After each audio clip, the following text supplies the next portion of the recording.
Баршаларыңызға сәлем достар, каналыма қош келдіңіздер. Бүгін мен сіздермен көкнар, яғни мак қосылған тоқаштардың рецептісімен бөлісемін. Жұмсақ әрі тәтті болып шығады. Егер де менің каналыма тіркелмеген болсаңыздар, подписация белгісін басып, комментарияға өз пікірлеріңізді қалдырып, каналымның дамуына өз үлестеріңізді қосып кетулеріңізді сұраймын. Ыдысқа алдымен жылы су, жылы сүт, қант және де аштығымызды салып, барлығын араластырамыз. Кейін бетін жауып, жылы жерге шамамен 10-15 минутқа қоямыз.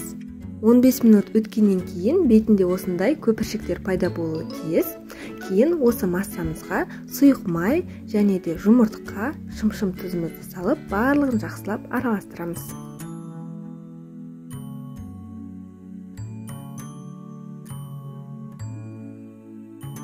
Енді ұнымызды електен өткізіп сала отырып, жұмсақ қамыр илейміз.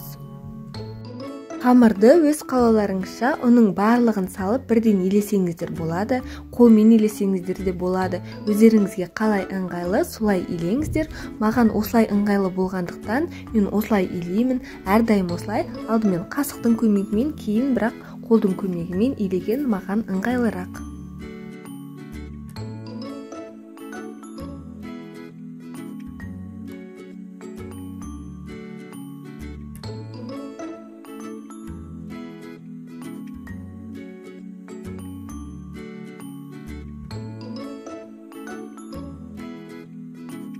Бізде осындай қолға жабысқақ қамыр шығуы тиіс. Артық ұн қосудың қажеті жоқ, себебі тоқаштарыңыз тығыз болып кетеді.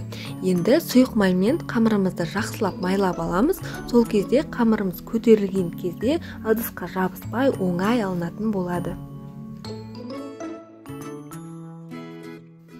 Енді қамырымыздың бетін жауып, жылы жерге 1-1,5 сағатқа қоямыз. Енді салмасын дайындаймыз. Ол үшін ыдысқа мак, қант және де бір жұмыртқаның ақ уызын саламыз. Сары уызы кейін бетінен жаққанға керек болады. Барлығын жақсылап араластырамыз.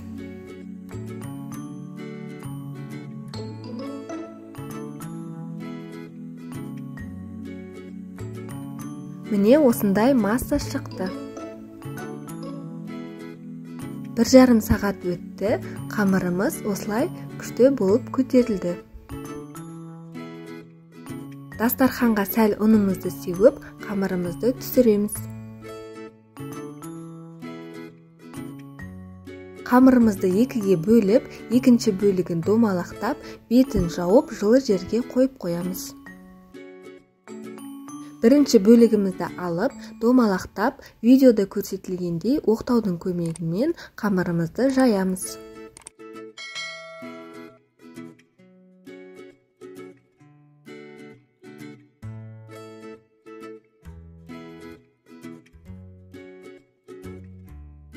Міне бізде қатты қалың да емес, қатты жұқа да емес, шамамен 4 мм болатын қамыр шығуы тиіс.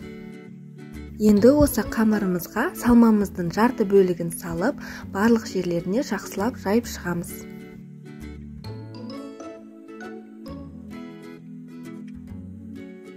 Енді қамырымызды видеода көрсетілгендей рулет тәріздес етіп ораймыз.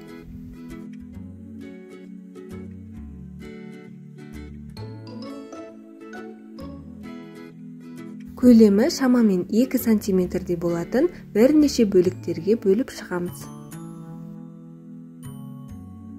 Пергамент қағазы жайылған формамызға қойып, бетін жұмыртқаның сарысымен жағып шығамыз.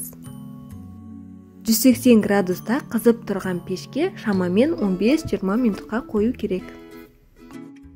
Екінші қамырымызды да дәл осылай жасап шығу қажет. Және де достар, пергамент қағазын жақсылап майлап жіберуге кеңес етемін, себебі салмасына біз қант қосқандықтан қантымыз еріп, тоқаштарымыз пергамент қағазына жабысып қалады. Сол себепті майлап жіберу қажет. Міне достар, біздің көкнәр қосылған тоқаштарымыз дайын болды. Жұмсақ, нәзік әрі дәмді болып шығады. Міндетті түрде жасап көріңіздер. Біздің отбасымызға барлығына ұнады, сіздерге де ұнайды деген үміттемін. Және де менің каналыма тіркелмеген болсаңыз, подписация белгісін басып, комментарияға өз пікірлеріңізді қалдырып кетуді ұмытпаңыздар.